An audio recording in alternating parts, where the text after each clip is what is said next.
Hello my dear students. तो ये है आपका video number 5 MP board science class 8 और जिसका चैप्टर हम पढ़ रहे थे सिंथेटिक फाइबर्स एंड प्लास्टिक्स। ठीक है, तो हमने टाइप ऑफ सिंथेटिक फाइबर्स पढ़े, हमने टाइप ऑफ प्लास्टिक्स पढ़े। ठीक है, हमने थर्मोसेटिंग प्लास्टिक्स के बारे में पढ़ा था, थर्मोप्लास्टिक्स के बारे में पढ़ा था। अब आज हम अपना वीडियो इसके आगे कंटिन्यू करेंगे जिसमें हम पढ़ेंगे plastics as materials of choice.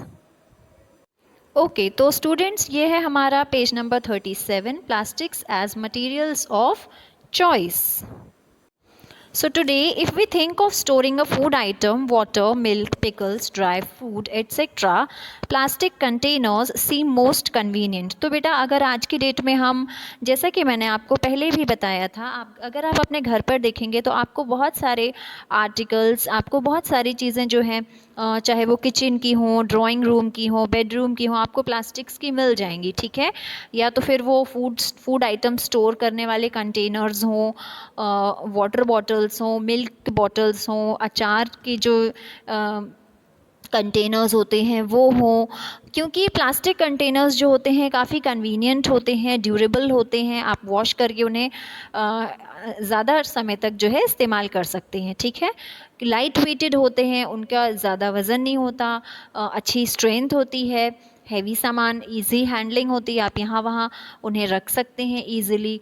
इसके साथ साथ चीप होते हैं, प्राइस भी उनकी कम होती है। ठीक है, so being lighter as compare to metals, plastics are used in car, aircraft and spacecraft to.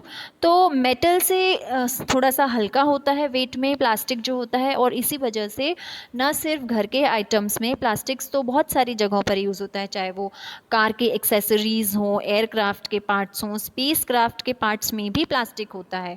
मतलब एंडलेस जगहों पर प्लास्टिक का इस्तेमाल किया जाता है।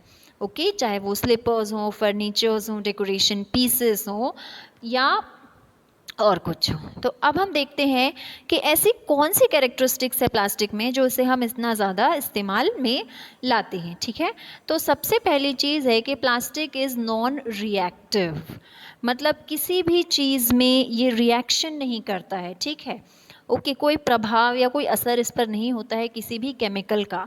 तो जिस तरह से आपने देखा होगा जब आप आयरन की नेल ऐसे ही बाहर रख देते हैं किसी मॉनसून के सीज़न पर, तो उसमें क्या होता है, जंग लग जाती है ना, मॉइस्चर और एयर में अगर आप रख देंगे आयरन को तो उसमें जंग लग जाएगी।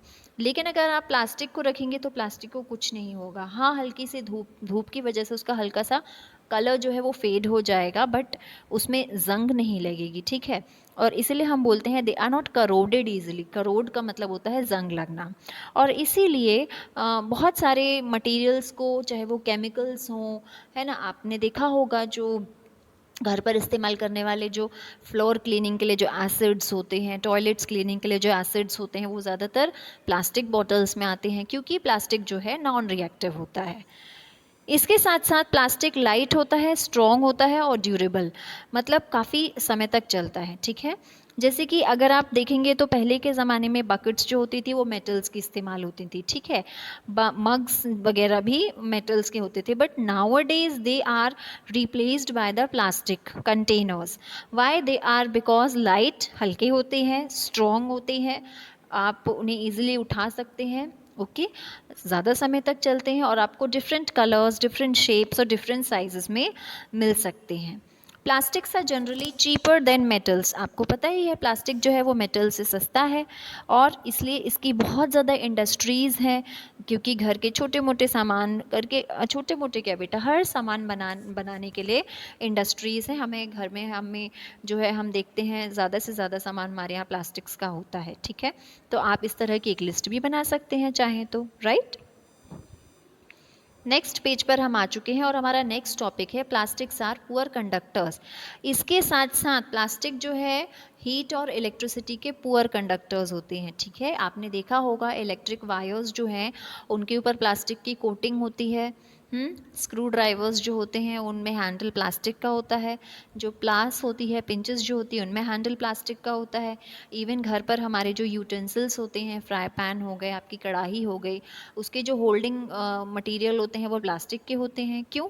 क्योंकि वो जल्दी से गर्म नहीं होता और मेल्ट भी नहीं होता, ऐसा वाला प्लास्टिक वहाँ पर यूज़ होता है। ओके, तो पॉइंट यहाँ पर यह है कि प्लास्टिक जो है हीट का पुअर कंडक्टर है। ओके, हीट को अलाउ नहीं करता अपने अंदर से पास होना। ठीक है, चलिए कुछ यहाँ पर इम्पॉर्टेंट चीज़ें दी हुई हैं, पढ़ लेते हैं हम। Plastics find extensive use in health care. इसके अलावा हेल्थ केयर इंडस्ट्रीज़ में भी, जैसे कि आपकी जो मेडिसिन्स हैं, ओके, उनकी जो कवरिंग होती है, ओके, जो कोटिंग होती है वो प्लास्टिक की होती है ना, पैकेजिंग होती है टैबलेट्स की। स्टिचिंग के लिए जो थ्रेड यूज़ होते हैं ऑपरेशन में वो प्लास्टिक के होते हैं। अब तो अलग अलग टाइप के थ्रेड्स आने लगे हैं, इस टाइप के भी थ्रेड आने लगे हैं कि वो अपने आप जो है कुछ टाइम के बाद मेल्ट हो जाते हैं। ओके, तो different kind of varieties are there. Syringes जो डॉक्टर्स इस्तेमाल करते हैं, ग्लव्स जो यूज़ करते हैं वो प्लास्टिक के होते हैं। कई सारे मेडिकल इंस्ट्रूमेंट्स जो है वो प्लास्टिक के होते हैं। ओके, फिर special plastic cookware is used in microwave ovens. Microwave ovens में जो हम कंटेनर्स रखते हैं वो अलग तरह का प्लास्टिक होता है। ओके, जिस पे खाना तो गर्म हो जाता है लेकिन जो हमारा वेसल होता है प्लास्टिक का वो मेल्ट नहीं होता। टेफ्लॉन आपने सुना होगा, टेफ्लॉन कोटिंग वाले कुकवेयर्स होते हैं। ओके, जिस पे आपका वाटर और ऑयल जो है स्टिक नहीं होता, आप उसे नॉन स्टिक कुकवेयर भी कहते हैं, है ना। फिर प्रेस में भी नीचे टेफ्लॉन कोटिंग होती है। आयरन जो होता है घर पर प्रेस करने के लिए कपड़े, आपने देखा होगा उसमें नीचे एक मोटी सी कोटिंग लगी हुई होती है, दैट इज़ टेफ्लॉन कोटिंग। ठीक है, आपको यहाँ पर एक टेबल दी हुई है बेटा, टेबल 3.3। इस पे टाइप ऑफ वेस्ट दिया हुआ है और कितना समय लगता है इस वेस्ट को डीजनरेट, मतलब सड़ने में या ख़राब होने में, और किस तरह का वेस्ट है ये। जैसे कि देखिए, वेजिटेबल फ्रूट्स के छिलके जो होते हैं या बचा खुचा जो फूड आइटम होता है, 1 से 2 हफ्तों में ये पूरी तरह से मिट्टी में मिल जाता है और ये बायोडिग्रेडेबल होता है। पेपर को 10 से 30 दिन लगते हैं, कॉटन क्लॉथ को 2 से 5 मंथ, लकड़ी को 10 से 15 साल, वुलन क्लॉथ्स को करीब 1 साल, tin, aluminium and other metal cans को 100 to 500 ईयर्स, प्लास्टिक्स बैग्स को सेवरल, मतलब प्लास्टिक बैग तो एक चीज़ जो है वो डिकम्पोज होता ही नहीं है, बट अगर फिर भी हम सोचें तो कई साल लग जाते हैं उसे ख़राब होने में। बस ख़राब मतलब इन द सेंस कि वो पूरी तरह ख़राब नहीं होगा, it will just break down. ठीक है, और मेटल हैं आपके नॉन बायोडिग्रेडेबल सब्सटेंसेस और plastic is also a non biodegradable substances. Okay, आगे बढ़ते हैं, हम देखेंगे हमारा next topic, plastics and environment. So when we go to the market we usually get things wrapped in plastic or packet in polythene bags।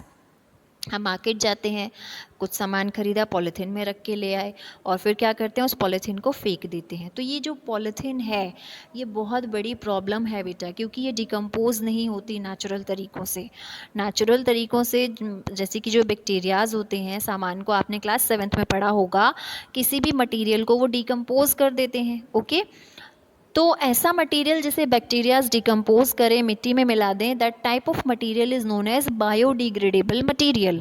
Okay, natural process से bacteria किसी भी सामान को डिकम्पोज कर देते हैं। जिस सामान को बैक्टीरियाज डिकम्पोज करते हैं that particular material is known as biodegradable. तो जितने भी नेचुरल सब्सटेंसेज हैं वो बायोडिग्रेडेबल होते हैं, मतलब हमें नेचुरली मिलते हैं। आपके बचा हुआ खाना हो गया, फ्रूट वेजिटेबल्स के छिलके हो गए, आपके कपड़े हो गए, कपड़ों में भी नेचुरल वाले जो फाइबर्स के कपड़े, कॉटन, सिल्क। ओके, फिर हो गया आपका राइस, बचा हुआ खाना है ना, राइस कुछ भी हो जाए वो, दाल चावल सब्ज़ी, तो ये सारी चीज़ें बायोडिग्रेडेबल होती हैं। फिर जो मटेरियल इजीली डिकम्पोज नहीं होता नेचुरल प्रोसेस से, उसे हम कहते हैं नॉन बायोडिग्रेडेबल सब्सटेंसेस।